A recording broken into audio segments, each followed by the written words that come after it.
Hi everyone, it's Churchill here, head teacher at Churchill Academy Sixth Form, and this presentation is for all exam candidates for summer 2021 and their families. I'm going to go through the information that we know so far about the awarding of qualifications for summer 2021, and I would urge you please to watch it all the way through, as there is important information for you about how this is all going to work. This update is coming to you on the 2nd of March 2021, and obviously we don't know everything yet, but this is what we know so far, and further information will follow. Okay, I'm just going to share my screen with you to show the presentation. Here we go. Okay, so here's what we know so far. So how will grades be decided in summer 2021? Well, they will be based on teacher assessments. So teachers will decide the grade, but that assessment will be based on the evidence that candidates produce. So it will not be an assessment of what we think students might have got if coronavirus hadn't happened. It's not an assessment of their potential. It's based on the standard that we can see in the work that students have produced.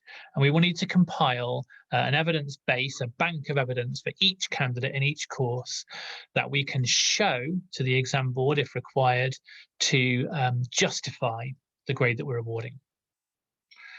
So what will go in that evidence bank? Well, we're waiting at the moment for detailed guidance on that from the exam boards. And once we have that, we'll be able to give you, and we will give you, a full breakdown for each subject of exactly what is admissible to go into each of those assessment packs. What we know is that the majority of the assessment will be based on May assessments. So assessments that students will sit in May based on material provided by the exam boards. More of those later. We also know that we can use mock exams that students have completed in exam conditions. We can put those into the evidence base. We know that assessments that students have completed in class, exam style assessments, so past paper questions, that kind of stuff, we know that those can be submitted as part of the evidence. NEA, which stands for non-examined assessment or coursework in old money, we know that where NEA has been completed, or even if it is partially completed, we know that we can and should count that for the same proportion of the grade as it would be worth were there being an exam. So for example, I know in geography A-level, the NEA is worth 20%. So we know that the NEA students have worked on will count for 20% of their final grade. And in subjects where there is practical work as part of the normal exam assessment, so for example in PE, in dance, in drama and art and so on, then practical work will still count towards the final grade. In fact, I know in art and design, the entire grade will be awarded on the strength of the portfolios that students are producing of their work. So students will now have until the end of May to get those portfolios up to scratch. The detail of what goes into those evidence packs, as I say, will be published once we get the exam board guidance. But the point I need to make here is that you cannot just produce random essays and send them in to prove that you're worth an A grade. There is only a limited categories of evidence that can be submitted as part of these evidence banks that will be listed out for you. You can't just go submitting random work, and actually it might, it's not worth the effort for you to go producing that kind of work when it won't be admissible as part of the evidence base. So those bullet points there give you the kind of categories of things that are going to be included. And as I say, we will provide for you a detailed breakdown of exactly what's going into each evidence pack for each course, and that will come out to you towards the end of April. So here's the timeline of what is going to happen between now and the A-level and GCSE results days in August. So we're looking forward to welcoming our students back from March the 8th. And as you know, year 11 and 13 students will return from March the 8th. Once they're back in school, we've got 4 weeks then to teach them and to assess them. And we're going to do as much teaching as we can to make sure that students are as ready as possible for the assessments that we need to do. But vitally, we need to also assess them to get a sense of where they are now. So for year 13 students, that will be a formal set of in-class mock exams. So they'll be in your classroom lessons, and your teachers will give you, when you get back, details of exactly what those mocks are going to look like. And that's because you weren't able to sit your mocks due to the lockdown that happened in January. So you will have 4 more assessments in your lessons between now and Easter to give us a sense of where you are now.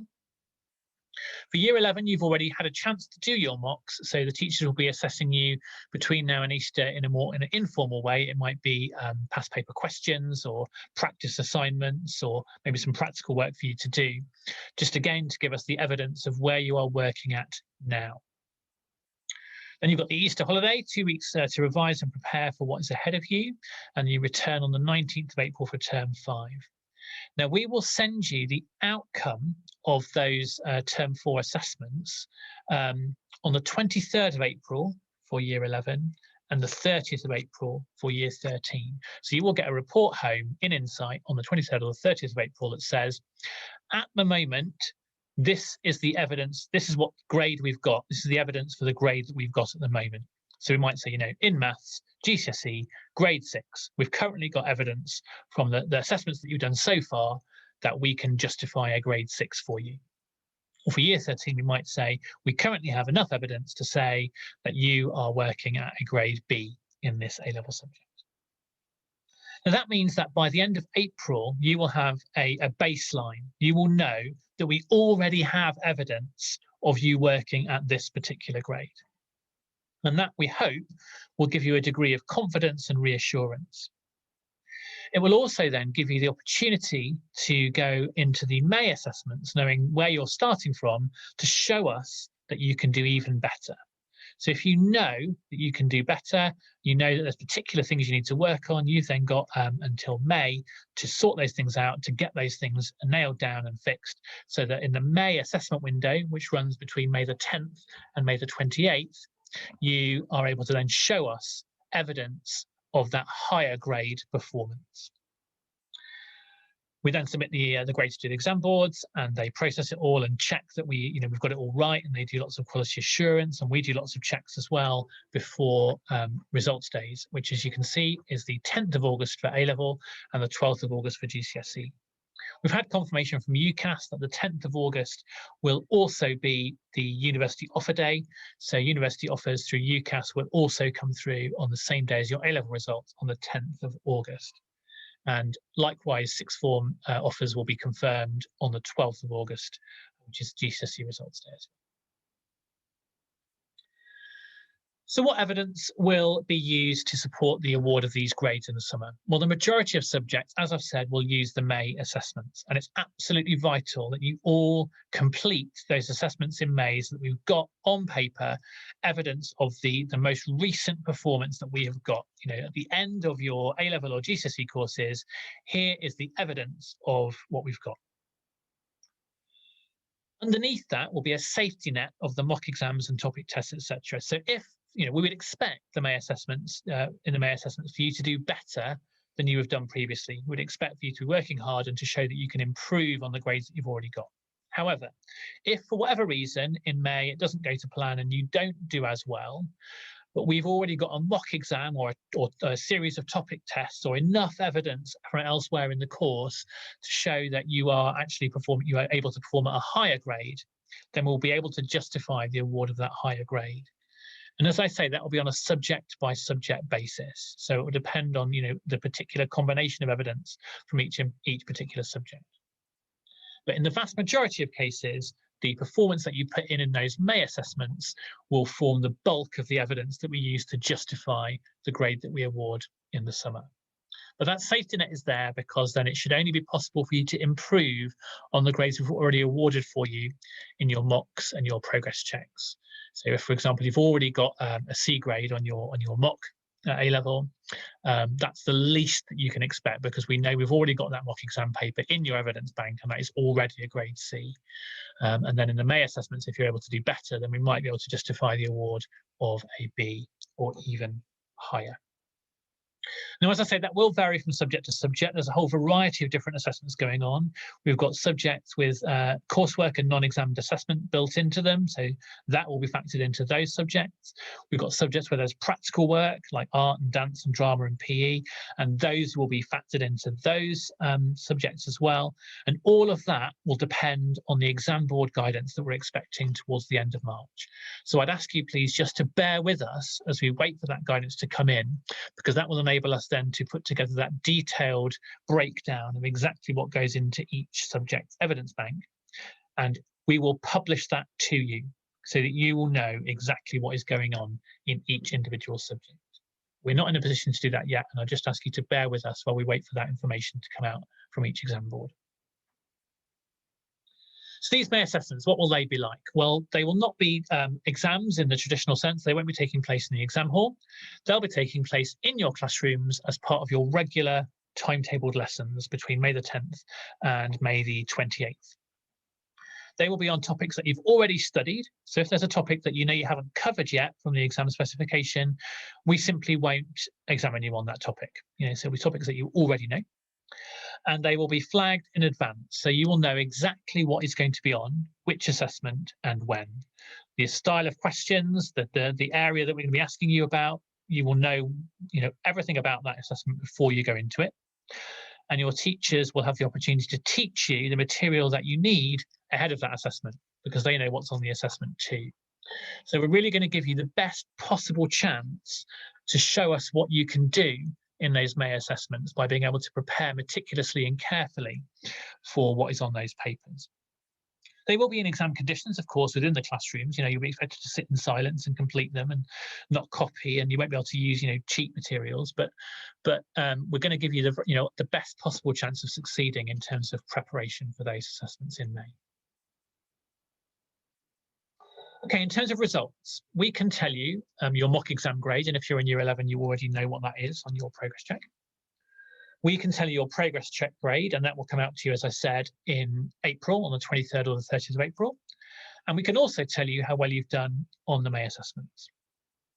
We can't tell you the grade that we're going to submit to the exam board, but it will not take a genius to work out, what sort of grade we're going to be submitting, because you know what evidence we've got, and you know the grade that that's at.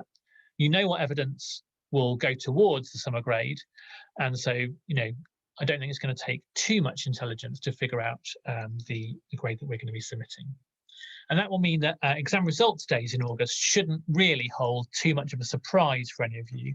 You should have a pretty decent idea of what you're going to expect when you get those exam results in the summer. A few points about the system itself and some of the concerns that have been expressed in the media about fairness, which I think are ill-informed and probably scaremongering. The newspapers and the media have to sell clicks and sell papers, don't they? And they're perhaps overstating some of the concerns around the system. I think it's a really fair and robust system.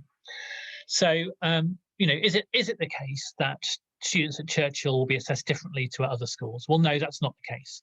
We are all following, every school in the country is following the same guidance, and it's all going to be moderated and checked. So as I understand it, what will happen is the exam board will come to me and say, I would like to see the evidence, please, for these 10 candidates in this subject. Prove to us that they are worth the grades that you have submitted for them. And I will then need to reach for the evidence bank that we've compiled, the folder with that candidate's name on it in that subject, and say, here's the work, here's the May assessments, here's the mock exams, here's the topic tests. I told you they were an A. And then the exam board will go away and say, yes, Mr. Hildrew, you're absolutely right, spot on, well done. What protections do you as candidates have in this process? Well, before we set the grades, you've got the opportunity to tell us about anything that we need to know that might inform the award of those grades. So when you return to school on March the 8th, you will all be filling in a well-being questionnaire. And on that questionnaire is a space for you to tell us anything that you think we need to know about lockdown or about your performance that might impact on it. We're also already aware of every student who is entitled to access arrangements for exams, and we are planning around that with our Senko, Mrs. Moon, and Mrs. Slocum to make sure that those provisions are also in place for students in those May assessments. If for some reason in the August exam results days you are not happy with the grade that you have been awarded, then you do have the right to appeal. And the first appeal that you would make would be to us as the Academy to say, are you sure this grade is correct? Are you sure you've done all the administration correctly? Are you sure you've followed the procedure? And we would then check just to make sure that the grade that we had sent to the exam board was the correct grade. And if there was a mistake discovered, then we would obviously correct that for you. If we say, no, we're confident we've done all the admin correctly, and you're still unhappy, then you have the option to appeal to the exam board themselves. And what would happen there is the exam board, we would make that appeal at your request, and the exam board would say to us, well, please send us the evidence that you've got to support the grade. The exam board, if they agree with us, would say, no, we support that grade, that was the correct grade, we can see the evidence and it matches the grade. If they disagree and say, actually, this grade, the evidence we're seeing here is different, then they would change the grade that the Academy had awarded. However, that grade could be changed down as well as up. So if they look at the evidence and say, actually, I don't think we can really justify a C grade here, I think it's actually a D, then that candidate's grade could be lowered to a D. So that's the risk that you run in appeals. But obviously, it's in our interest and in the candidate's interest to assess these things as fairly as possible and to give students the best possible chance of success. So we would hope, as I say, when you receive the results in August, that there shouldn't be any surprises for you. But if there are, those are the kind of the safeguards that you've got in place. So in conclusion, we think this is a fair and robust system. It gives us the best possible chance of assessing students fairly and giving them the grades that they deserve at the end of the course. There is a safety net there for you. So if you, for whatever reason, don't do as well in the May assessments as you think you could have done, then we've obviously got the fallback position of falling back on your mock exams or on the other evidence that we've talked about. And the key for us is that you need to keep working hard. If you can show us the evidence of you're performing at a higher grade in May, then we'll be able to award that higher grade. And that's obviously what we want for as many candidates as possible. So that's what we know so far. There will be more information to follow when we get information from the exam boards and so on, but I hope that gives you the shape of how things are going to look over the coming weeks. And we hope that that will reassure you somewhat about what you can expect when you return to school. We'll share much more information with candidates when we have it, and we'll obviously write home to families and parents as well with that information. Really looking forward to seeing you next week and looking forward to your success in summer 2021. All the best. Thanks.